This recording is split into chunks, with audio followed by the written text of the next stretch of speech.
স্ত্রীকে কখনো মা বাপ সন্তান সন্ততির সামনে কোনো ভুল ত্রুটি হলে শাসন করবেন না।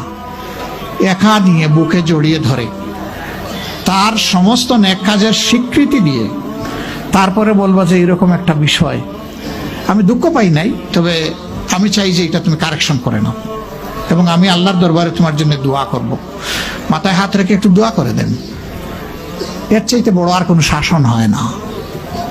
কিন্তু আপনি যদি মাকে খুশি করতে গিয়ে মায়ের সামনে তাকে ধমক দেন, তার ব্যক্তিত্বের উপর আপনি তীর ছুঁড়েছেন, আঘাত দিয়েছেন, সে ফুঁসে উঠবে।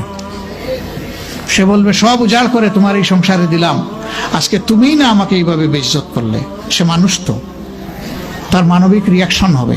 কাজ করবো না আমরা কেউ।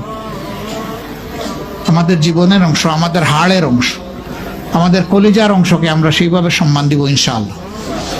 আমরা ভালোবাসবো সে আমার স্ত্রী, আমরা শ্রদ্ধা করবো সে আমার সন্তানের মা।